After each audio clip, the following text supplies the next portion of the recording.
I was eating lots of sugar, lots of cupcakes, cakes, cookies, things like that. Most of it homemade, but it was sugar and I was gaining weight. And not only couldn't I eat the things I thought were healthy, but I was depressed.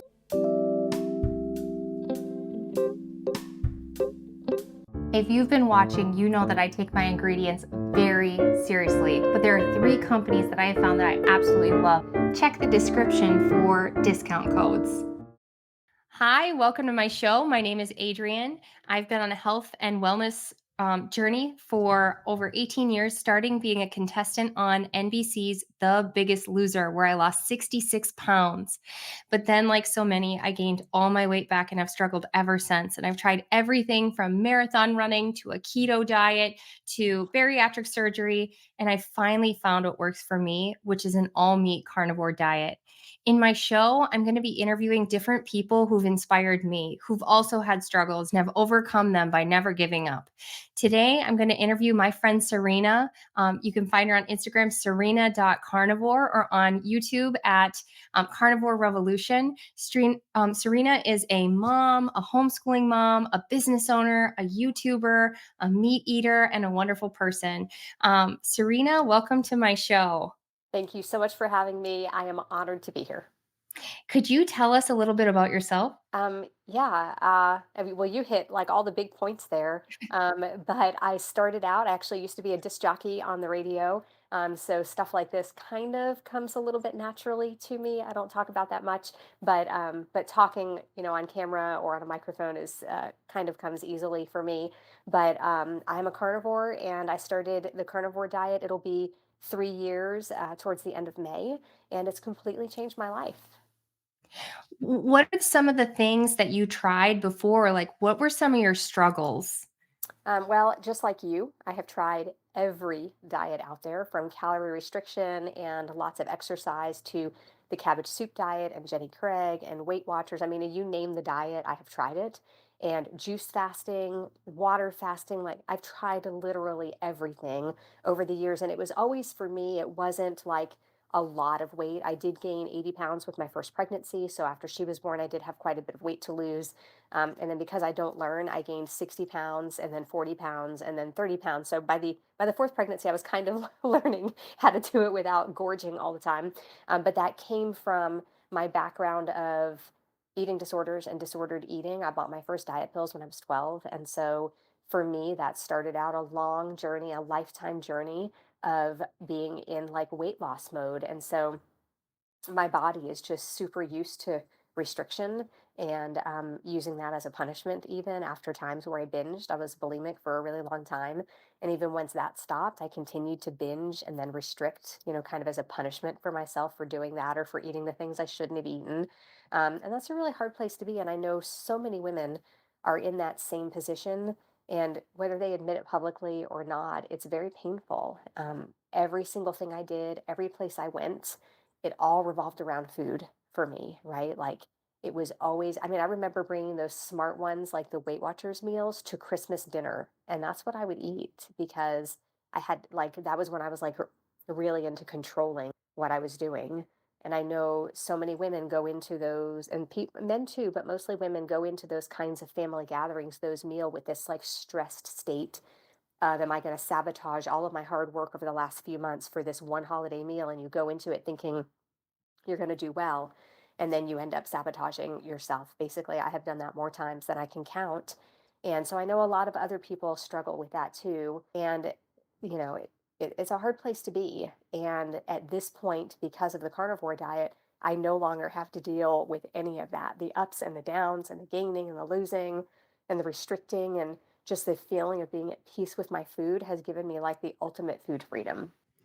I've heard you say that you didn't come into the carnivore diet necessarily because of weight loss. What brought you here? So when I started the carnivore diet, it was because I had this weird post sickness that I won't name issue where things tasted and smelled rotten. I had lost my sense of taste and smell. And when it came back, many things came back smelling like a rotten skunk carcass, like the most horrible smell. Just imagine if that smell of a skunk followed you around everywhere you went all day, every day, and was basically sitting on top of the table as you were trying to eat your meal, because that's what it was like. It was eggs for a long time, any kind of chicken, garlic, onion, peanut butter, popcorn, coffee, anything roasted, anything slow cooked smelled like a rotting skunk carcass. And so I was eating lots of sugar at the time because that was the only thing that kind of tasted normal. So lots of cupcakes, cakes, cookies, things like that. Most of it homemade, but it was sugar and, junk food nonetheless. I was gaining weight. I felt miserable. I felt miserable. It was 2 months of pure torture because not only could I not eat healthy foods, even fruits and vegetables tasted and smelled rotten to me. So not only couldn't I eat the things I thought were healthy, but I was depressed. It's life altering to have that happen to you, that smell follows you everywhere you go. Eventually, I bought like a little nose ring that I could wear, like a little silicone clear nose ring that I could wear, and I could put essential oils on it so I would smell that instead of the food, or whatever the smell was wherever we were. But a lot of times I would smell things and I didn't know what I was smelling. I would say, "What is that?" Because it would smell like skunk, but I knew it wasn't skunk. Or I would smell gasoline, just sitting on my living room couch. And I would be like, "Am I the only one that smells gas?" I wanted to be sure the house wasn't about to explode or something. So it was a very, very hard place to be, eating all of that sugar and feeling miserable and gaining weight when I was already depressed. And so on my 47th birthday, I had my kids make me cupcakes and I told them to double the batch, and they did. And I ate 20 cupcakes in 36 hours. It was just, I was medicating with food. It tasted good. It felt good in the moment. So just throughout that weekend, I would walk through the kitchen and I would pick one up and I would eat it. And I think that's important to note that that was a binge. And I think a lot of people picture binge eating as, this large person just shoveling food in their mouth all, for hours at a time. But a binge can be long and slow like that too. And I totally consider what I did that weekend as a binge. And I felt miserable when I woke up on Monday morning and I said, okay, so if I can't eat fruits and vegetables because they smell like a skunk and I can't eat anything else and I'm going to give up the carbs and the sugar, what is left? And I knew that at that point I could eat a hamburger fresh off the grill, couldn't refrigerate it and reheat it. I could eat a New York strip fresh off the grill. Again, I couldn't refrigerate it and reheat it because of some weird chemical reaction that changes the smell or something, but it was horrible when I would try to reheat it. And so I decided those were the two things that I was going to eat. And I remember we had been running that morning and we came home and I was laying out on our back porch in my bathing suit. It was like 9 a.m., just getting some early morning sunlight. And I just thought, okay, if I'm going to do this, what does this mean? Like, is this a thing? What is this? And so I started Googling it and I found the very first thing was the Joe Rogan podcast with Sean Baker, which is where I think 90% of people originally heard about carnivore. And then I found Kelly Hogan and Laura Spaff and many other people that showed me that this is something that you can do. So I just started binge watching videos and listening to podcasts and listening to YouTube videos for days. But I had already made the decision. Like, it was a pretty easy decision for me because there were so few things that I could eat anyway.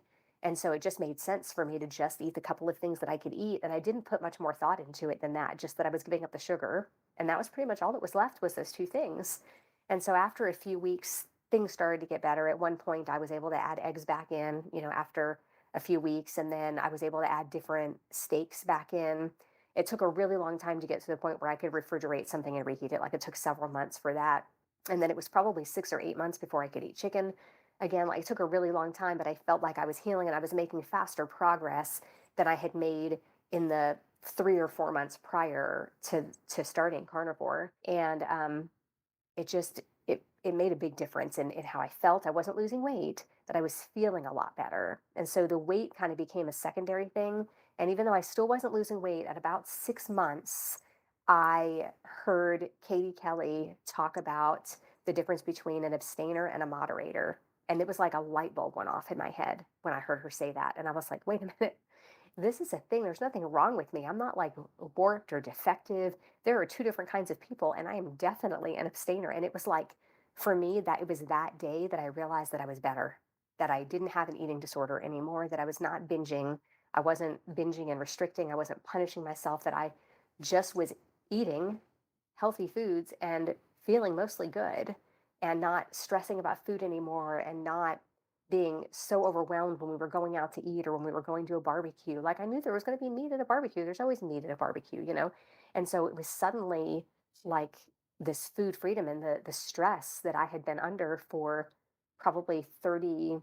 35 or 36 years at that point had been lifted. It was really an amazing feeling to realize that I was better, you know? So, yeah, so that's what brought me to carnivore. It wasn't weight loss at all. It was trying to heal this taste and smell issue. Has that so that's gotten a little bit better? It did. At about 2 years and 8 months, I was finally able to smell garlic and onion that didn't smell like skunk anymore. By that point, there weren't a lot of things left, but there were still quite a few things that didn't smell very good. And so, yeah, so last summer, it finally fixed itself after 2 years and 8 months. Oh, that's Yeah, amazing. it I was came into this too because of the same I don't have that symptom, but I also have a long haul. the long haul, Yeah, and it was debilitating, and it was like, you have to yeah, do something, yeah, yeah. And and people don't consider it a real thing, kind of like food addiction. People really don't see it as like something valid most of the time, I think. the long haul. Yeah. Like, did you go to a doctor and they didn't give you any good advice? I mean Um, well, I did a lot of my research online and came to the conclusion, like, I mean, I tried a lot of things for that too. Like, I was in some Facebook groups, and we're talking about groups with hundreds of thousands of people dealing with the same disordered taste and smell. And there were people who had gained 100 pounds because they could only eat sweets. And then there was the other end of the spectrum with people who couldn't keep anything down and they were on a feeding tube because otherwise they were going to die and the doctors just were saying, you just need to eat, you just need to eat. You can't just eat when it tastes and smells like a skunk. I mean, you can't. And so it's something that isn't really understood and people don't really see it. And so I was in all these Facebook groups hearing about these things. And there was one woman whose son was autistic and she thought he was going to starve to death. And she would take him to the hospital and ask for an IV for fluids. And they would say, no, when he gets hungry enough, he'll eat. And I it's don't know not what happened to true. her. No, yeah, I have kind of lost touch with that group because I just don't spend a lot of time in there anymore. So I'm not entirely sure what happened. I pray that he's okay, but it's not considered a valid thing. And you have to like get into one of those special trials or something if you want any kind of treatment. But I tried like alpha lipoic acid. I tried several other supplements that people recommended people said worked for them. I even tried red light therapy that you could stick up your nose. That didn't work either. I tried lots of things, and then it got to the point where I was like, you know what? I'm done. I'm done trying things. Maybe it just takes time. I'm done trying things. And so I don't know if carnivore helped me get there faster or not, but it sure did make it a lot easier for me because at one point, it was probably close to a year in, I just had to stop and think about it. And I said, you know what? I'm just not going to try new things anymore. I know what I can eat, and I have to just stick with that because that's what's going to keep me sane. Because otherwise, I was still crying all the time. Like I would get all excited and think, oh, it's better this week. And I would try something and then I would end up crying. And so I was like, I have to stop. I have to just be happy where I am for now. And if it stays here, at least I can be nourished and fed. You know, I'm not gaining weight. I'm not starving. I'm okay if I have to just eat these, five or six things for the rest of my life. And then just little by little, it started to get better. That's great. You know, I've seen you were talking about the binge eating because this was a side benefit that you got was it helped you with this binge eating, and I have that too. But I graze, like I'll Mhm. just graze all day long, and Right. part of that I think maybe I always did, and then part of it might be like the gastric bypass, you have to eat small meals. But Right. I think that a lot of people are binging, they just don't call it that. Like That's right. if you go to a Mexican restaurant and they put a bowl of chips in front of you, you eat the whole bowl and you ask Yeah. for another bowl and another bowl. And Yeah. then later you feel like crud and you just can't quite put your finger on it. And it seems like a lot of people struggle with their weight and they have no idea Yeah. that this is what it's called. Yeah. If you have ever eaten an entire bag of potato chips while watching TV, you binged on those potato chips. I don't know that you're a binge eater necessarily. I don't know you could say you're a binge eater, but you binged on that bag of potato chips. If you Same ever with popcorn. I was just going to say that. Same with popcorn. If you buy a thing of Oreos and you eat an entire sleeve or an entire package of Oreos mindlessly while you're watching TV or playing with your kids or whatever, you are binging on those Oreos. That is just the way. And I'm not saying you have to eat a serving of them if you're going to eat them because a serving is a ridiculously small amount. 2 But cookies, yeah. yeah, or you get 2 Oreos. I've never eaten a serving of Oreos. You know what I'm saying? Like that has never been it for me. I've always been a binge eater. So when I bought Oreos for the house, I bought 2 packs because one was going to be mine, pretty much. I mean, nobody else was going to know that, but I knew that I needed a whole pack of them. It was looking back on it, it's very disheartening to know that that's what my life was like. I would buy like that giant bag of the drizzle popcorn from Sam's, the one with the chocolate.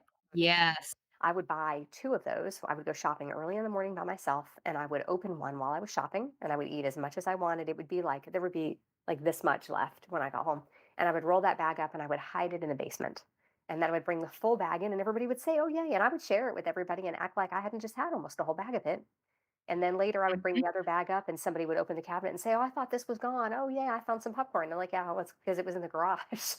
I mean, it's just that's how I lived for years and years, and I know a lot of other people are living that way, and the only thing that ever worked for me, no matter how much, I wanted to stop, no matter how much willpower I had, the Mm. only thing that worked for me was giving all of that stuff up. Abstinence. Abstinence is key for me, and that's the only thing that ever worked, and now I don't even crave those things, and somebody could be in front of me right now eating a sleeve of Oreos, and I wouldn't care. Like, a part of me would feel a little bit sorry for them if they were eating like the whole thing. But if my kids want to have a couple of those and they can have a couple, then good. They can have a couple because my kids are not carnivores. They do not have the eating issues that I have. Now, do I want them to be low carb and not eat Oreos? Yes, I do. But first and foremost, I want them to not have an eating disorder. And so eventually they will make their choices. They're older, so I'm not like responsible for what they eat really. I mean, I do the grocery shopping, but they're 15 and 17, so one of them drives, they go places together. We live a very busy, active life. And I want them to eventually be low carb. And I hope that they will see what it's like and eventually move towards that themselves. But ultimately, they're going to have to make that decision. I wish I had found this when my kids were younger and I could have still guided them.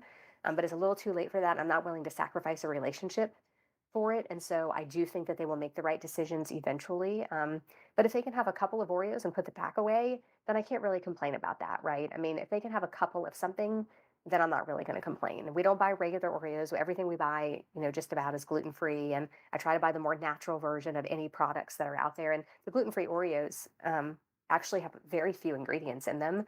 There's also another brand called Glutino that has even less ingredients than the Oreos. And so we still make better choices than just your typical standard American diet stuff, but they do eat those things. So, Thank you for saying that because I feel so much pressure as a mom now. But I just found this out, just a year and a half ago. And so my kids have been eating standard food this whole time. But now I'm kind of horrified because just like you, I went and binged a bunch of what on earth? How can this even be? And you learn, and then you look at that food and you're like, don't put that in your mouth. Please don't. I You know, know. like we don't eat McDonald's French fries anymore. Well, I my know. husband will take the kids there, but I keep sending him videos to plant the seeds. Yeah. When you were on a diet, did you ever find foods that you could binge? For example, when I was on The Biggest Loser, we were told that we could eat all the lettuce that we want to. And so I would binge on lettuce. Yes, I have made myself so sick on kale that, I mean, I upset my stomach one time for like 2 days because of it. Like those giant bags from Sam's, I would buy those and I would saute it in coconut oil with salt. And it was probably the fat and the salt that I wanted. But I do like the flavor of sauteed kale or kale chips. And so I would make that sauteed kale. And there were times where I would make a batch of that and I would kind of be snacking on it with my fingers while I was making the rest of the meal. And then, like, the meal would be ready and the kale would be gone, and I'd have to open up the other bag and dump it in and cook it real quick for everybody.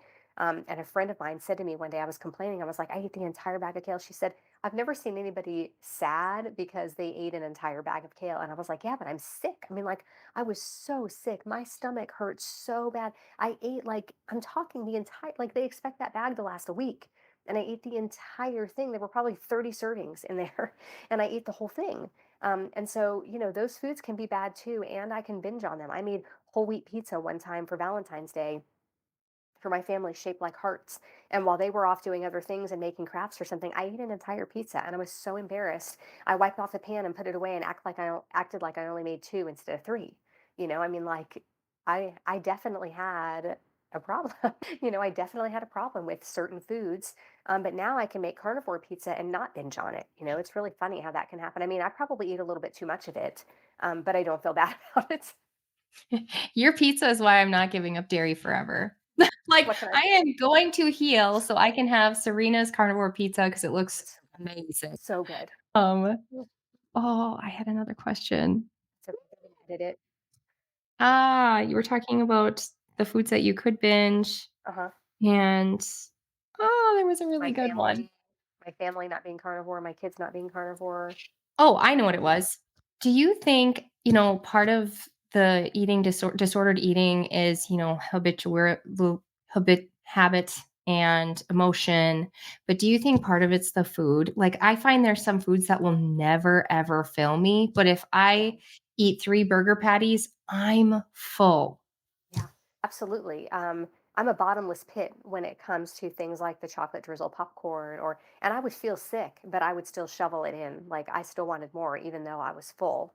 And so, yeah, and I think it's the manufacturing of those things. I think it's the ingredients in those things. I think they are intentionally made to not fill us up. They are intentionally made to keep us eating more. Those big companies, they have scientists on staff that figure out for your viewers who don't know this, that though they have scientists that figure out the bliss point of the foods, and you should feel scammed. You should feel cheated by this because they know the exact right amount of fat, sugar, and salt that keep you coming back for more. So when they say you can't have just one, they mean it and they're right. It's very difficult to have just one of their potato chips. They know that you want more. Those foods are specifically and scientifically designed to make you eat more of them. And so we should be mad about that. Like we should be doing something about that. We should be boycotting the foods in the grocery store, in the center of the grocery store, were just invented in the last 90 years. How do we know what those foods are going to do to us, right? Like everybody always wants to see studies. Everybody always wants to hear the scientific facts. You don't ask for the scientific facts when you buy Pop Tarts and give them to your 1 year old or your 2 year old, right? Like, we should be asking for studies on those things. We should be saying, can you prove to me, Pop Tart, whoever owns Pop Tart, Frito Lay, whoever, we should be asking them, show me the studies that those foods are not going to make me sick. Show me the studies that the red dye number 40 in there is not going to cause cancer, which is outlawed, which is illegal in most of the other countries. Like America is the only country where they're even allowed to use some of those ingredients. Like Kraft macaroni and cheese is completely different in other countries. It's completely different. The dye is different. They use real cheese in other countries, but America just lets it happen. And we should be mad about that. Like the government, the Food and Drug Administration is not protecting us from foods. They are also not protecting us from the drugs. So we should be being very careful. We should be doing our own research. And most importantly, we should be eating natural foods. If you want to eat fatty meats and vegetables and fruits, fine. You're going to be healthier than 99% of people. So, like, if you want to come at me because I think vegetables aren't healthy, fine. Eat the vegetables if you want them, but at least don't eat the processed foods because that's where so many people are getting sick. That's why so many people are sick. And kids these days are eating like 90% ultra processed foods. Their school lunches are ultra processed. The breakfast cereals or the Pop Tarts, the pancakes, all of that is ultra processed foods. We don't know what the long-term effects of eating those foods are going to be. Now, if you're making your kids pancakes at home and you are making them from scratch from some sort of ancestral flour that isn't like an ultra processed flour, and you're using real whole ingredients, like you're using butter in the mix and you're using eggs in the mix, and then when you give those to your kids, you're serving it to them with 100% real maple syrup, that's probably okay. The bottom line is that the ultra processed foods is where the problem is. And I know a lot of people that have switched over to a more like ancestral eating approach with their families and find great health benefits. Do I think the carnivore diet is amazing? Yes. Do I think Mm. everybody should do carnivore for 30, 60, or 90 days as an elimination diet? You can add a few things back in later if you want to and see how they make you feel. But so I do think that's best. But I think if that's a stretch for you and that's too hard, then at least give up the processed foods. You can make all of the foods that you love and that your kids love, but make them from scratch. It's going to be a little bit more expensive because ultra processed foods are cheap, unfortunately, and that's how they get you, is because they're cheap. So, but flour isn't that expensive. You can find a good flour that's not like super, super processed. And then all of the other ingredients are things you're going to buy anyway, like eggs and butter.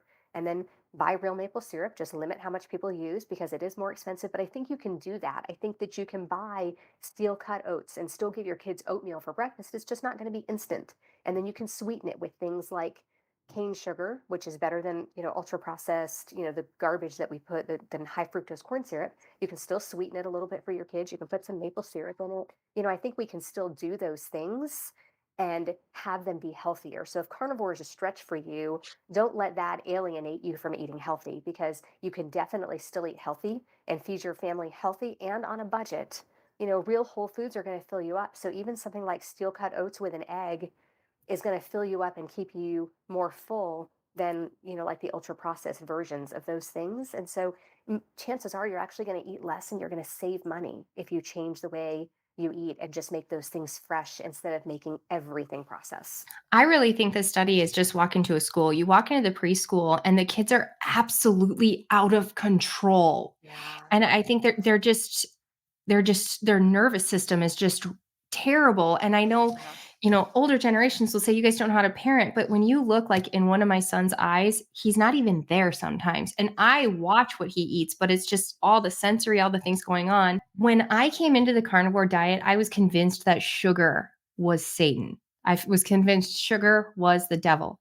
Now I've dug in and I am starting to believe it's more the seed oils. What are your thoughts on that? Honestly, I think it's both, but I think that you can eat really healthy. I think you can feed your family really healthy and include some sugar in it. Do I do that for myself? No. I know that sugar leads me to want to binge. It leads me to want to eat other things. So I stay away from sugar and carbohydrates in general. But I do think that you can have a healthy, Dr. Kilt says put a little bit of sugar in his ice cream recipe. He thinks a little bit of sugar here and there is not going to hurt anybody, but other than that, he is like really strict carnivore. And so I think there is a place where you can get to a point where you can have a little bit of those things. And certainly for your family, for your children, I think, if you make something for your kids and there's 2 tablespoons of sugar in the entire batch. So first of all, you have to start making things less and less sweet. You can't just switch your kids from a sweet cookie from the grocery store to a cookie at home that has like no sugar in it or something like that. Like that's going to be a really difficult transition. So I think you have to lessen it over time. And eventually you could probably get to the point where you find a cookie recipe that uses like dates instead, or a cookie recipe that uses, 2 tablespoons of sugar and then a banana as the sweetener or something like that. And you're still going to be doing better than you would have been doing if you'd have bought the Pillsbury roll from the grocery store and brought that home and cooked it for your kids. And your kids will get used to it. That's the thing, is especially if you have younger children. Now my kids are probably not I mean, they're 15 and 17, the ones that I still feed on a regular basis. They're probably now I could make something and not call it a cookie and say, "Oh, look at this new recipe that I tried." And it might look like a cookie, but if I call it a cookie, they're going to say it's not a cookie. You probably buried something. There's their liver or something in the cookie. Like I'm totally guilty of this too. Yeah. they're not gonna believe me. But your kids are different. Your kids might not question it and dig through it and see what's in it. So Oh, what they I'm do. saying is I think you could go from eventually from a cup of sugar in a cookie recipe to 3/4 of a cup of sugar to half a cup of sugar to replacing even more of that sugar with something like a banana if your kids like bananas, or some ground up dates or date syrup, or I think you could get or maple syrup. I think you could get to a point where you can eliminate a lot of the sugars, and as you lower it and lower it and lower it, your kids aren't really going to notice a difference, but you'll notice a difference in their behavior and their cravings for other sugars. They won't want junk food after junk food after junk food. I was watching TV the other day and I noticed that we go from like a Reese's peanut butter cup commercial to a medicine commercial to a toxic cleaning product commercial. And Mhm. everything about that 3 commercial break is toxic, right? Everything in that commercial break is toxic. And you need the medicine so that you can undo the damage from the toxic cleaner and the toxic food. And I just think it's really sad that that's where we are as a society, is that everything is toxic. All of those foods in the middle of the grocery store are toxic. They just are. They are not even food. They have very few ingredients that you would even recognize if you sat there and read the ingredients on it. And I have, oh, I don't know where it went, but earlier I was eating a Bear Bar from the Power Puck company, and it's a new product that they sent me some to try. It's not available on the website yet, but it's coming soon. But first of all, the Power Puck is an amazing snack. It's made with beef tallow, some natural protein powder, and it has crushed up pork rinds in it to give it a little crunch. So, like, this is a snack that you can totally give to your family. It's by Power Fit Foods at powerpuck.com. And you can get those. And once you have started to reduce the sugar for your kids, that will taste sweet. It does have a little bit of stevia in it, so it is very lightly sweet. But once you have reduced your taste for sugar, it's easy to switch to something like that from a candy bar. So they have a new bar that's coming out. It literally is, oh, I wish I had a wrapper in front of me. It's literally like honey, beef tallow. and unflavored beef isolate protein. I think it's got 3 ingredients in it, and it looks and feels and tastes like a candy bar. Like, there are some alternatives, but don't buy, like, a Nature Valley protein bar and say, you're giving your kids extra protein. They have literally, like, 6 grams of protein. It's got, like, 1 gram more than the bar that was next to it that didn't have protein in it. It's a glorified candy bar. So, like, make a real Yeah. swap. Don't do stuff like that, and I hope I'm not, like, disappointing people because I know, like, if you're as a mom, you're trying so hard to do a good job, and then somebody says that the protein bar you just switched your kids to and you felt really good about isn't actually a good option. But there are better options, is what I'm saying. So if that's your first step, fine. But you can even make, certain things at home by yourself. I mean, I used to make banana breads with extra protein powder in them, for the kids, and the kids don't even know that it's there. So you can certainly make, and like a banana bread that you make at home with wholesome ingredients that you have selected. It's going to take a little bit of time to find the right kind of flour that's not, like super ultra processed. I mean, it takes time to figure out the right ingredients. But if you start making those things for yourself at home, there's nothing wrong with your kids coming home from school and having a slice of homemade banana bread with real butter on it, not margarine, and a glass of, whole milk. That is going to be a decent snack for a kid, and put some protein powder in the banana bread, and your kids, some unflavored protein powder, they won't even know it's there. But that's going to be their only snack until dinner, instead of them coming home and eating. I keep picking on Pop Tarts. So like coming home and eating a Twinkie and then, half a bag of potato chips, and then they're hardly hungry for dinner. So they pick at it. But then before bed, they're hungry. So they come back and finish the potato chips. You know what I mean? Like, you can, because you've done it. Yes. I know. 100%. That's right. Yeah. I mean, we've all been there, I mean, that's what I did when I was a kid. And I want better, for my kids. And like I said, they do eat some things that I wish they didn't eat. But I really try hard. I try hard, and they understand. They understand the choices. And if they are gonna get, like, let's say Cheetos, if they are gonna get Cheetos, we get the Simply Cheetos. Is it perfect? No. Is it better than a regular Cheeto? Yes. So, like, I think that and so that's a happy medium that we have come to, where I'm like, okay, well, you can have those, but you can't have this one. You have to get this one. When we buy chips, we try to get avocado oil, chips that were fried in avocado oil or something, instead of a vegetable, Mhm. regular vegetable oil.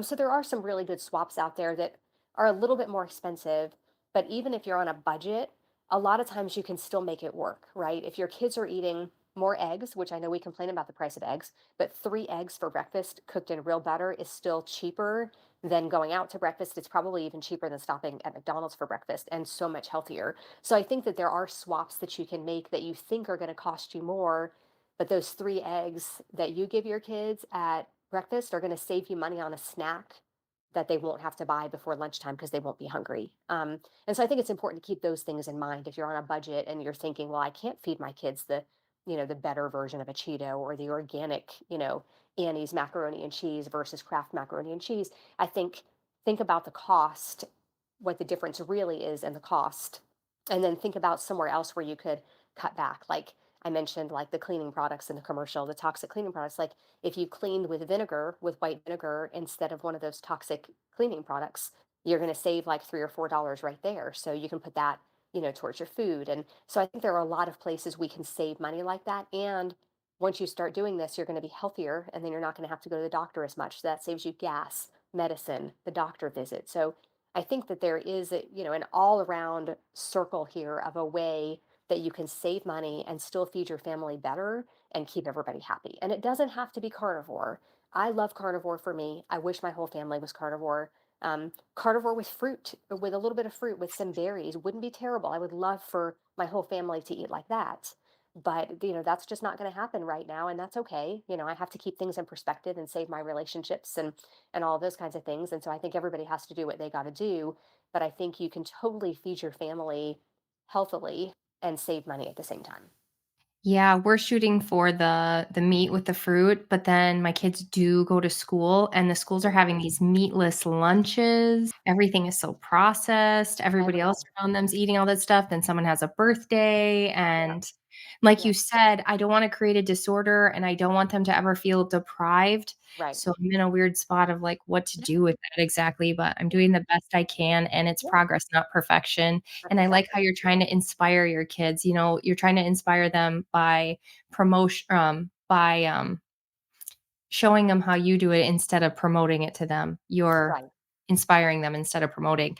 You know, one another thought that comes to my mind with your whole story is every diet I've ever done has never stuck, and I think it's because the foods themselves were either depriving or they Mhm. were very addicting. Like even the health foods are addicting. Yeah. So they're even, even the gluten-free, sugar-free, they make those so that you wanna continue to eat them. Those fusion shakes, you're Yeah. full for, like, 30 minutes, and then you're hungry again. Yeah. Yeah. So what do you think how's the carnivore diet different? Well, it's the protein and the fat. I mean, it just keeps you full. Now, if I do kind of a lower fat day where I'm eating more protein, I am definitely hungrier than I am on a day where I'm doing like really high fat. And so I think that's the biggest thing is that for us and for our kids, when we feed them just cereal for breakfast with no protein, which is what most people do. Like they figure the cereal's fortified, it's fine, it has some milk in it, which is usually skim milk, and so they'll be fine. But that is entirely carbohydrates. I mean, unless the cereal has a few grams of protein that have been added to it, you're talking about entirely carbohydrates, which for people who don't know, so what happens is you start off like here when you wake up in the morning, you're fasting, right? You start off here and you eat sugar, you eat cereal, a Pop Tart, or whatever, and your sugar goes up. And then as it starts to come back down, that's when you think, I got to have something to eat. That's when your kids get cranky, like because it's running out, right? So you give them something with carbohydrates. You run to the vending machine and you get yourself a Snickers bar at work, or you have candy in your desk. And so you have some of that, or you have a granola bar, sugar goes back up. Right around lunchtime, it's coming down again. It's like timed perfectly for the meals. And then you eat lunch and you give yourself a lot of carbohydrates, so it goes back up. And then about 3 o'clock, it starts to come back down. You feel shaky, you got to have a snack. And then and then it comes back up. And then dinner time, the same thing. And so the what you can do by feeding yourself and your kids protein is you can get this level, like you'll have a little blip from the protein, right? But that keeps you from being hungry. Like your glucose does signal to your body, like, I'm hungry, I gotta eat. Like that is a huge thing for people. And that definitely causes problems. And that's why people get shaky and say they got to eat. They get cranky. People call it hangry. Like that's what people do when they got to eat. But as carnivores, that doesn't happen. And so I think it's really important to, if your kids are going to continue to eat, things like cereal, or whatever, lots of carbohydrates. I think it's really important to kind of pair it with a protein because that's what's different for us as carnivores is that the protein and the fat is what keeps us satiated. I can eat at, 8 o'clock in the morning and not need to eat again until 2 or 3 sometimes, just depending on what I'm doing. If I'm busy, like I never understood how people could say they forgot to eat because I was never a forget to eater. Like that was ridiculous to me that somebody could forget to eat, but on a Yeah. carnivore diet, it is actually pretty easy to forget to eat, like, and it's easy to undereat too. So wouldn't you love to be on a diet that makes you undereat by accident because you're so full and satisfied all the time? It actually can be a problem because some people gain weight and some people get stuck and don't lose if you're undereating. But at the same time, it's really nice to be eating in a lifestyle that makes it so that it's even ever possible for me to undereat by accident, right? Because in the past, I was always undereating on purpose by starving myself and counting calories and doing Weight Watchers and eating, 8 or 9 or 1,200 calories a day, which is too little. A toddler needs more than 1,200 calories, and I was starving all the time when I was on one of those diets. And so the difference is the protein and the fat, and the fat keeps you from wanting sugar. It just does. Another thing is, I heard you say that you used to be a runner. I used to be a runner too. I ran half marathons, full marathons, everything. Do you still run today? And if not, why not? Okay. So my husband and I there's this great trail near where we live, and it's one of my favorite places to be year round. Like even in the wintertime when I don't like to be outside, I kind of like to be at this trail. It's just a really nice trail. I just love it. And we live near it on purpose because we want it. We know that we like to go there. And so we go out there several times a week. And I was running. My husband is faster than me, and so he would go. And as he would come back and pass me on the way back to the car, I would turn around and head back to the car behind him. So he wouldn't have to wait too long. By the time he was done cooling down, I was back. And like I've always hated I did. I ran 2 marathons, I ran several half marathons, countless 5Ks. I've been a runner for probably close to 30 years. I've been a jogger, not really. I mean, I never ran fast, but I've been running for that long, off and on. and I hated every single step. I just never enjoyed it. And I've had running partners over the years that loved it to the point where it was annoying. Like, just I don't want to run with you anymore. You're too happy. Like it just got to the point where like I just couldn't run anymore. I just but I was still running until recently. I guess it was about a year and a half ago. And I just had done all this reading about how as we get older, it can put too much stress on our bodies, not like stress on your joints and stuff like that, but like the cortisol spikes, the stress on your body from the running, and that it can actually stop you from losing weight or from being very healthy. It can keep your cortisol level up for a long time. And so I started walking instead, which, is a little bit hard. Like, even though I hated running, I feel like, am I doing everything I can if I'm just walking? You know what I mean? But I do believe that that's probably right, and since I don't like running anyway, I kinda jumped on the bandwagon of not running, and, I do a little bit of sprinting here and there.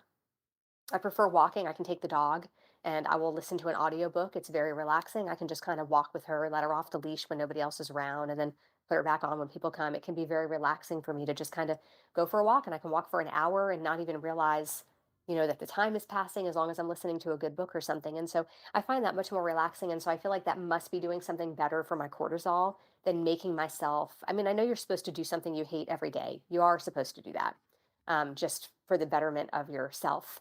But I think running is a little bit too much to ask at this point. Will I ever go back to running? I don't know.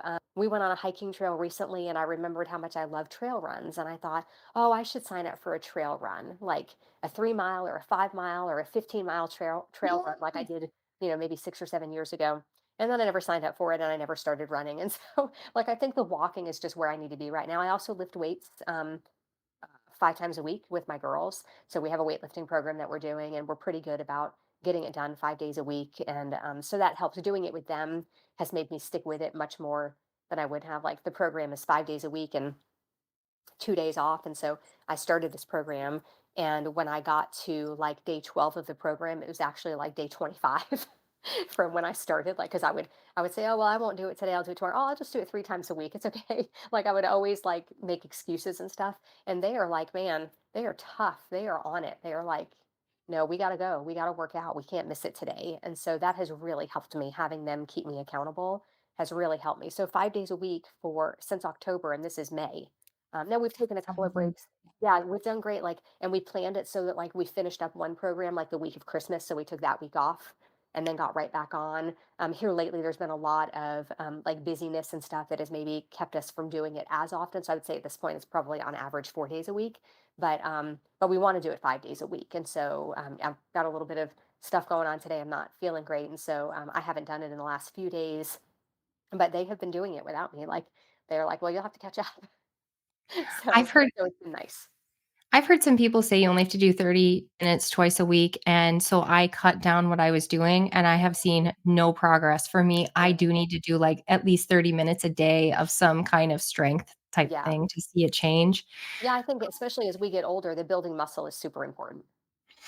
Yeah, and then for the running, we have been calling ahead or emailing and asking, "Can I walk this race?" And Yeah. pretty much everybody has said yes. And then my second Mm, question is, "Can I push a stroller?" And that's a 50-50. yeah. So I've been bringing the whole family with.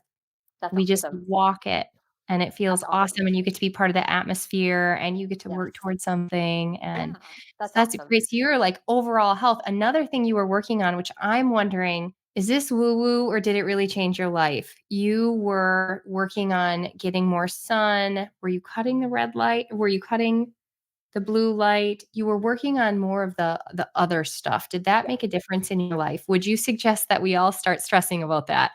I don't think we need to stress about it. I think that has the opposite effect if we stress about it. So I've been getting up in the morning, and when we're not going to the trail, I take the dog for a walk. And near our house, there's a hill. And when I get to the top of the hill, I'll take my shoes off and put my feet in the grass. I even did that when it was like 15 degrees outside. Like, that's cold. That's cold. So cold Um, plunging at the same time. yeah, yeah, getting my cold exposure at the same time. But then I would come back and I would cold plunge.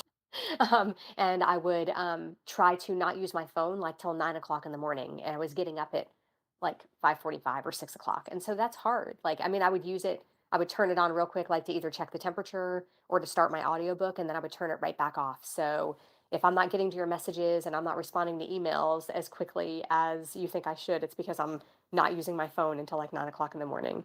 And so I do think those things are important. I think, I've heard a lot about the the idea that those things cause stress on our bodies.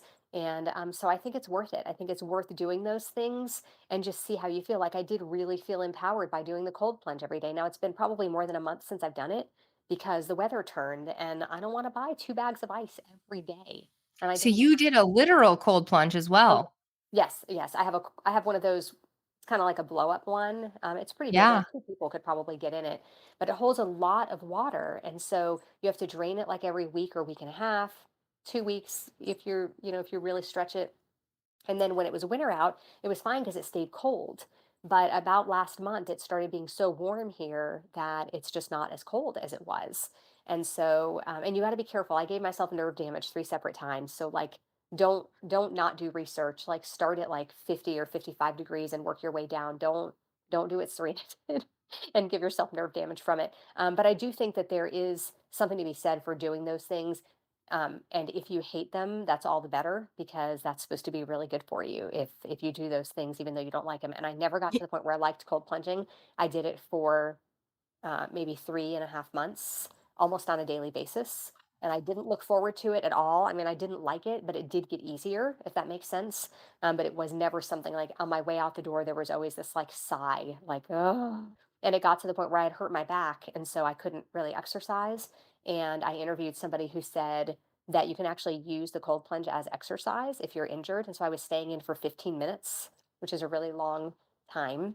But I got permission from from a shoot, what was she? Wait, let me think.